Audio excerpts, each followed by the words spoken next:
Okay. 'Fauji' ఏమిచ్చింది సార్? 'ఫౌజీలో' action sequences are a big challenge అండి. చాలా కాంప్లికేటెడ్ షాట్స్ ఉన్నాయి. అను చాలా గారు యాక్షన్ సీక్వెన్స్ మీరు షాక్ అయిపోతారు, సర్ప్రైజ్ అయిపోతారు అసలు. అంటే ఇది కూడా నేను యాక్షన్ కూడా బాగా చేయగలుగుతానని ఆయన మీరు సినిమా చూసిన తర్వాత మీరు డెఫినెట్గా కన్ఫర్మ్ చేస్తారు. లవ్ అండ్ ఎమోషన్ డ్రామా వైపు ఎక్కువగా స్టంట్ అన్నీ ఉంటాయండి సినిమాలో. యాక్షన్, లవ్, యాక్షన్, డ్రామా అన్నీ ఉంటాయి. దాంతోపాటు యాక్షన్ మటుకు ఈసారి ఎరగదీశాడు. ఒక ఫుల్ ఫైట్ ఒకటి చిత్రీకరించాము. అది చాలా ఎక్స్ట్రాడినరీగా వచ్చింది.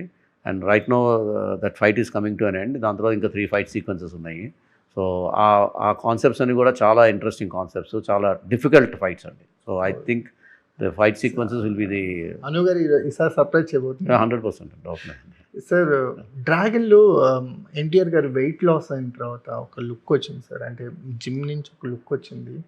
Everybody is shock sir. అంటే ఆయన లుక్ రివీల్ అవ్వటానికి ముందు ఆయన కనిపించే తీరు మీద ఫ్యాన్స్ కూడా కొంత కంగారు పడ్డారు. ఇంత వెయిట్ లాస్ అయ్యారని.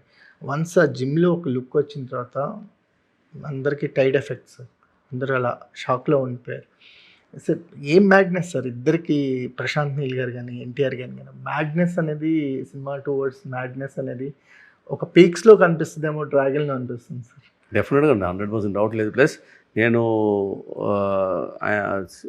మానిటర్లో చూడలేదు ఆయన ఎలా కనపడతాడు అనేది. బట్ పీపుల్ టీమ్ మెంబర్స్ ఎవరైతే ఎడిట్లో చూసారో వాళ్ళు చెప్పడం ఏంటంటే అసలు మైండ్ బ్లోయింగ్ అని చెప్పారు.